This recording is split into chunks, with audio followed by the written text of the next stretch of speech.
ADR. Promoting dialogue. Good evening and many thanks for staying tuned to West Africa Democracy Radio, broadcasting on 94.9 FM and around the world on wadr.org. Welcome to Newslink. Here are the top stories. Gambians against looted asset protests against unresolved alleged cases of corruption by the government.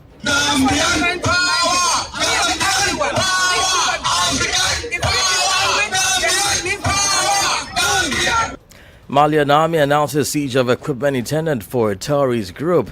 Nigerian Senate says embattled Senator Natasha remains suspended.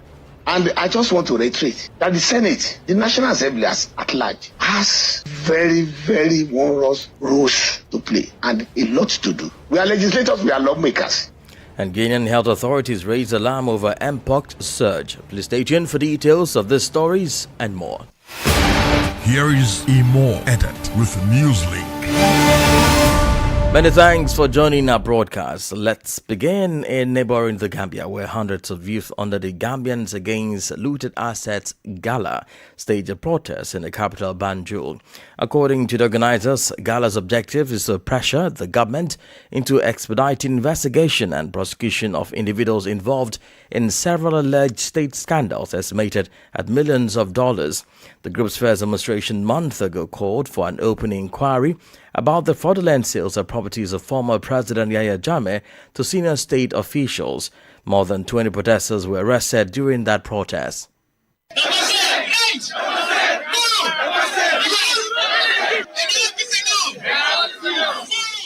Gambians Against Looted Assets says it appreciates the ongoing probe by Parliamentary Committee but insists that the scourge of corruption and embezzlement of public funds must end.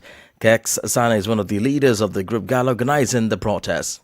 Gala is demanding 5 key important issues that we feel like the government must look at those issues. And when we start with the assets of Jammeh, that's the Jammeh Commission, our government has reacted to our demand by creating a special National Assembly committee to inquire about the whole commission, how the process done. That's an ongoing issue now. So since the government has taken a step in terms of actually addressing to know the truth of how the Jammeh's assets were sold and who were the buyers and other things, so we allow the National Assembly to fulfill their mandate, allow them to exhaust whatever inquiry they will do. So we sift into the oil scandal that I told you, and also the COVID-19 funds. We are demanding the government to make sure that that recommendation by the National Assembly, let them fulfill it. Whoever is found wanting for mismanagement of public funds, let the person be charged under the Economic Crime Act of this country. The Gambia Ports Authority, that's an institution which is a public enterprise institution designed by the Public Enterprises Act, that's designed that the public enterprise should create dividend for government and also pay create employment for the state and also pay dividend to government by generating resource for the country. In terms of, we found out that $300 million was missing. And the fraud squad, as the police department did their investigation and they complete their investigation, they shows that there is actually mismanagement of public funds. Is this going to be a sustained protest, pressure on the government to ensure accountability in the sales of these assets? Absolutely, that's the whole target. So this is just the starting point that we already give a demand letter to all the affected departments of the government to make sure that they must act on these things. Once other ones were sent to the National Assembly, whilst the ones that are to deal with legal issues went sent to the Ministry of Justice. So we give them 90 days, that's 3 months, to act on those things and see that those people are brought before the court and prosecuted according to the laws of this country. And failure to do that after 90 days, the Gambian people want to organize what we call a nationwide protest. And this one, when we go into the street, we are not going home. Keksana is one of the leaders of the Gala organizing the protests in the Gambia. Well, away from the protests to the Sahel, specifically Mali, where the military has announced a seizure of a large cache of military-grade equipment reportedly intended for terrorist groups operating in the region. Announcing the seizure on state television, Colonel Mariam Sagara, the deputy director of DIRPA, said the seizure is further evidence of foreign involvement in supporting terrorist groups and confirmed that judicial investigations are on the way to uncover the full extent of this latest attempt at destabilization. Sankle Janko has the details in this report. According to the Malian General Staff, the equipment was manufactured in an Asian country and routed through another country in the sub-region before reaching its intended destination.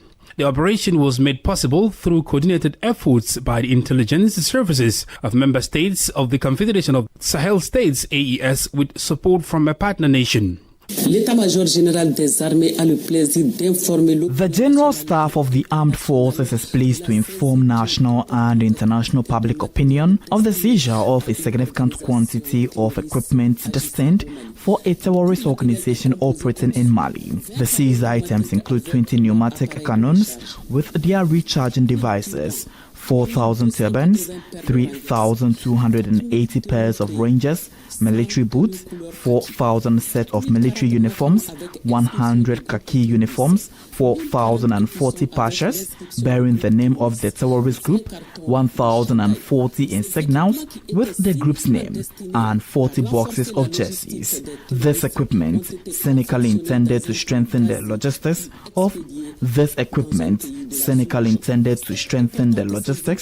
the terrorists, was manufactured in an Asian country and then shipped to the country in the sub-region. This major seizure was made possible thanks to excellent coordination between the intelligence services of the member countries of the Confederation of Sahel State AES, supported by a brother country. This development follows the July 2023 ambushes near Tinzaotin in northern Mali, where fierce clashes resulted in numerous casualties, including members of the Wagner group. The Malian General Staff commended the intelligence and security services of the AES and their allies for their promptness and professionalism, affirming that no effort would be spared in restoring peace and stability to the region. Zankli Janko filed that report. Meanwhile, the African Union has relaunched mediation talks with the Alliance of Sahel States, or the AES Confederation, thereby drawing regional attention. Recall discussions began several weeks ago following the visit of an AU envoy to Bamako, Ouagadougou and Niamey. Deteriorating security and humanitarian situation, as well as the return to constitutional rule, were prioritized during the engagements. On Monday, Mali's transitional president, Assimi Goïta, and Burundian president, Evariste Ndayishimiye, had a phone conversation on fostering political dialogue and encouraging Mali's return to constitutional order. Ndayishimiye is AU's newly appointed special envoy to the Sahel. While the intensified dialogue may be timely, what will be the success rate of the mediation when authorities in Mali, Burkina Faso and Niger have adopted decrees extending their stay in power? Ibrahim Akan, an AU governance expert, shares his thoughts on the matter. In the recent months, the Sahel countries were confronted with very serious security and humanitarian issues. We didn't hear anything from the African Union, maybe because they changed leadership or something like that. But usually, African solidarity needs to be shown every time an African country is facing problems. So, that said, I'm glad that the African Union has finally decided to identify a president coming from Central African region, but a general who is the person who is supposed to talk to the AES people, not only about the relationship with the African Union, but also what kind of role the AU can play in the current discussion that the AES and ECOWAS will be starting very soon about the separation. So I think it's timely. It's also very important that they designate a general because army people know how to talk to each other. Army people know how to really try to deal with some of these security issues, and to what extent, from his own assessment, the region needs support from the AU, he will be able to advise on the best way to do that. Ibrahim Akan is AU governance expert, and he will be joining us much later in the news for some more analysis. More stories coming up on West Africa Democracy Radio. Newslink continues. Let's cross over now to Nigeria, where Senate spokesman Yemi Adaramodu says Kogi Central Senator Natasha Akpotudwago remains suspended till the Red Chamber resume from recess in 2 months' time. Recall Senator Akpotudwago was suspended in March 2025 for violating Senate rules after seating an arrangement brawl with Senate President Godswill Akpabio, whom she accused of sexual misconduct, an allegation Akpabio denies. However, the People's Democratic Party PDP lawmaker, who relied on a recent judgment delivered by Justice Bintan Yako of the Federal High Court, Abuja, made an attempt to resume Senate proceedings on Tuesday, July 22, but was barred. Here is Senate spokesman Yemi Adaramodu speaking.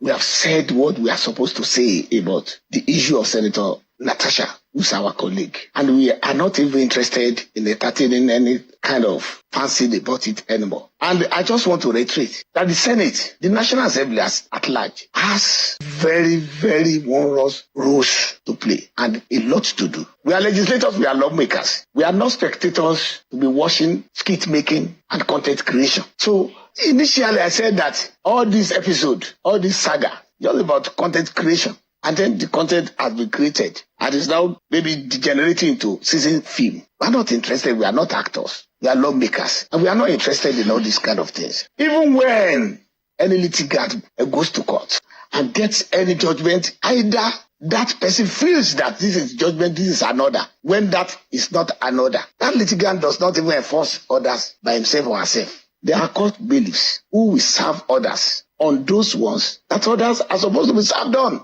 as prescribed by the court. If those people that orders were served on do not take to the orders, then those ones can be accused of contempt of court, and then they will be charged to court accordingly. So I hope and I think and I know that Nigerians know that this is another skit making. Nigerian Senate spokesman Yemi Adaramodu speaking there. Meanwhile, the Nigerian Army says troops of the Joint Task Force Operation Fasanyama OPFY successfully foiled a major terrorist attack in Rijua local government area of Niger State, North Central region, averting what could have been a devastating assault on local communities. In a statement released on Wednesday, Captain David Adewusi, spokesperson for Operation Fasanyama, confirmed that the operation took place on July 22. According to him, troops intercepted and neutralized a large group of terrorists who were advancing from the Babandoka axis in Maru, local government area of Zamfara State, heading towards the Ragada and Warari communities in Rijua local government area. Well, Augustine Kohli completes the story. A coordinated assault was launched near Anana village involving joint ground forces from the Mariga and Zuru axis. The troops engaged the terrorists in an intense firefight, which was further reinforced by area support. Captain Adewusi said during the engagement, the air component of OPFY provided crucial intelligence, surveillance and airstrikes, which enabled a swift and decisive response by the ground troops. Several terrorists were killed in the exchange, while others fled, abandoning weapons and equipment. Among the items recovered were 2 AK-47 rifles, a loaded magazine containing 5 rounds of 7.62mm special ammunition, 18 motorcycles, and various communication devices used by the group to coordinate movement and attacks. Captain Adewusi noted that the thwarted attack was part of a broader plan by the insurgents to destabilize the region and wrestle livestock from nearby communities. Tragically, one soldier lost his life in the operation. The military has since paid tribute to the fallen hero, whose bravery and sacrifice were instrumental in ensuring the safety of civilians in the area. Operation Fasanyama has reiterated its commitment to ongoing security operations in the northwest and north central regions, urging the public to remain vigilant and continue supporting military efforts through timely information sharing. Augustine Kohli filed that report. Well, let's take you to Ghana, where the Minister of Lands and Natural Resources, Emmanuel Amarkofi-Boa, has reaffirmed the government's long-term commitment to eradicating illegal mining, describing the effort as a marathon, not a sprint. Speaking during the Government Accountability Series on Wednesday on the update in the fight against illegal mining, the minister emphasized that while the fight is far from easy, the government remains focused and resolute in its mission to restore order and sustainability in Ghana's mining sector. The minister declared the government's unflinching resolve to win the fight against illegal mining, insisting the challenge, though daunting, is not insurmountable. Anytime I hear state of emergency, I go back to the things we are doing to show that we are treating this matter as a matter of national emergency. In my speech, I was very clear about a complete overhaul of the licensing regime.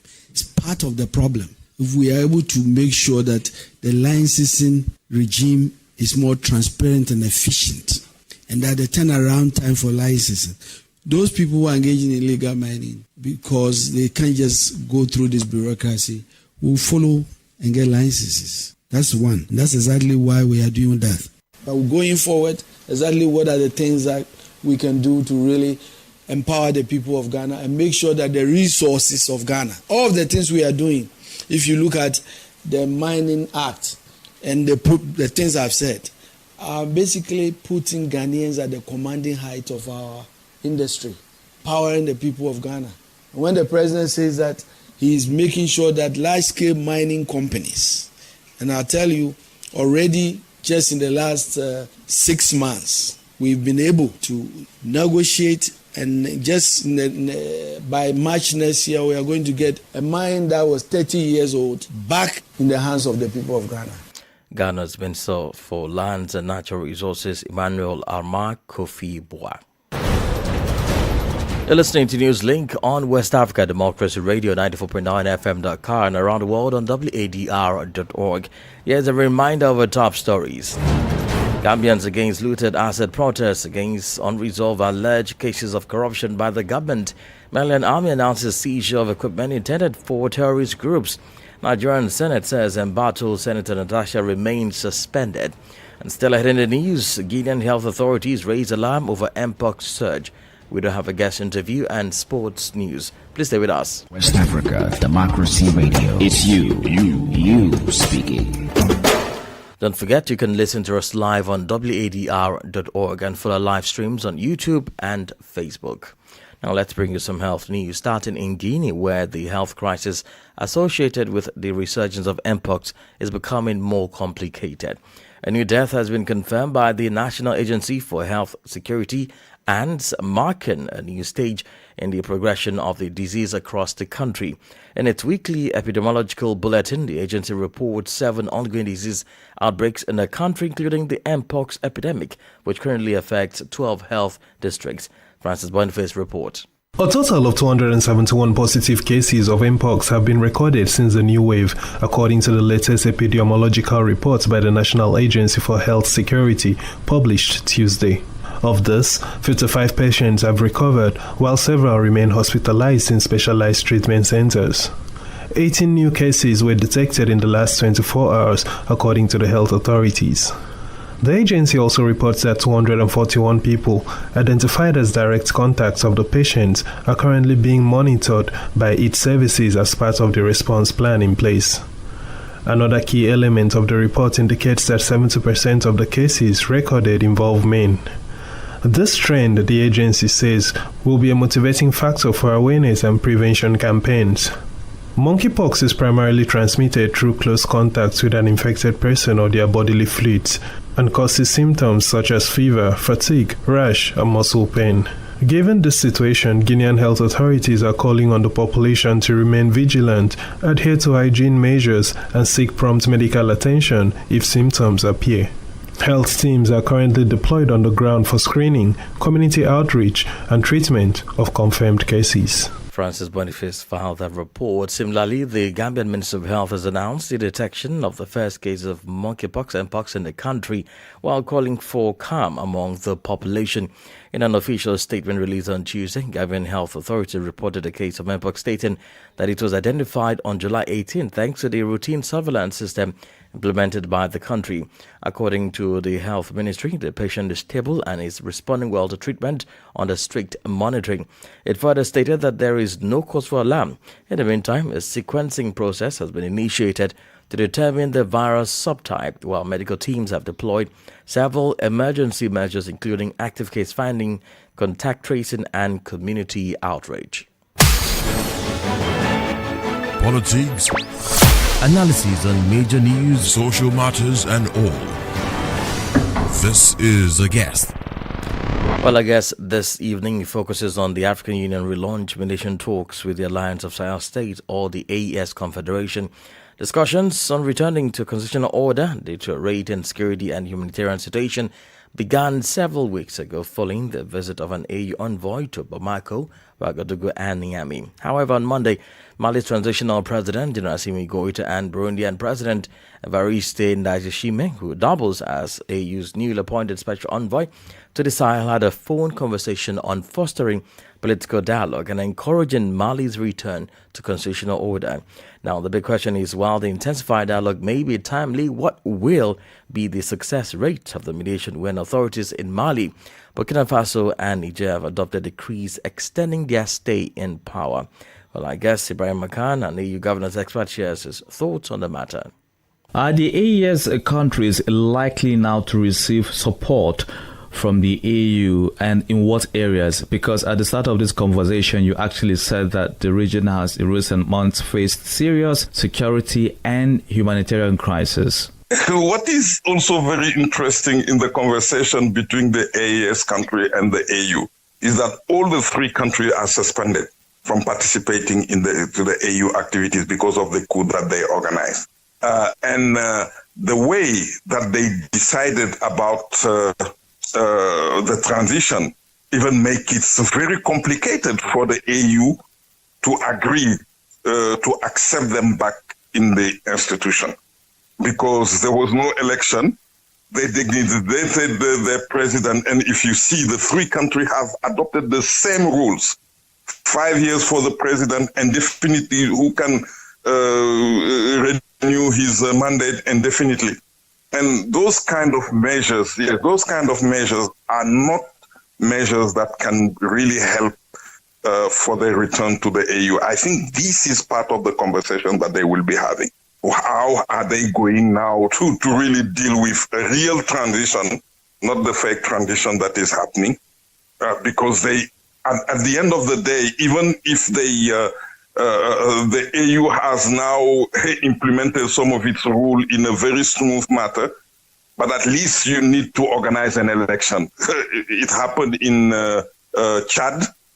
The president organized election, if those good election or not, but in Gabon they organized election.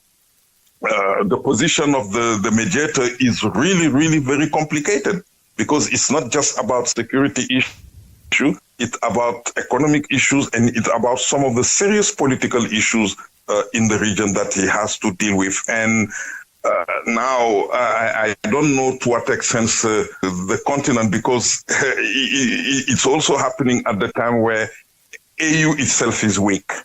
AU, for instance, said African Charter on Democracy, Election and Governance is saying that even a person who is a coup cannot participate in election, or cannot even if the person decides to leave the army, cannot be the head of state.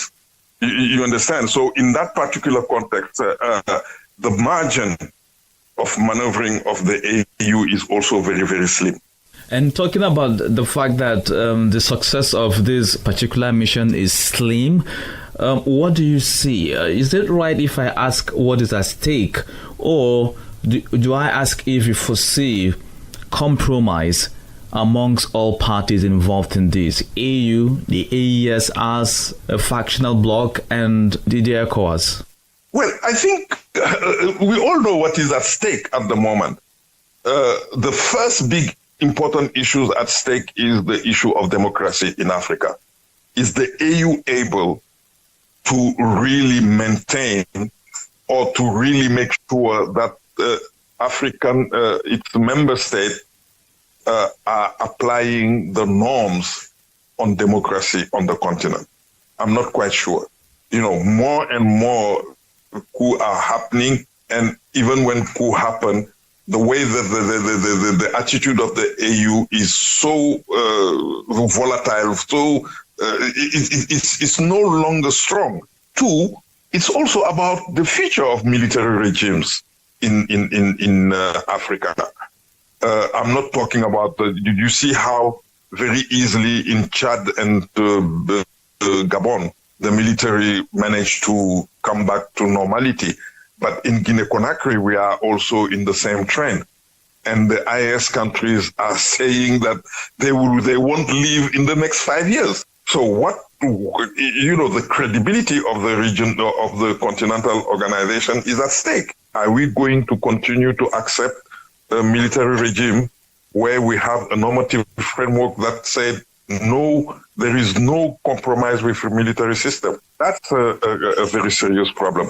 And the last point is also about the security of the continent, because we like it or not.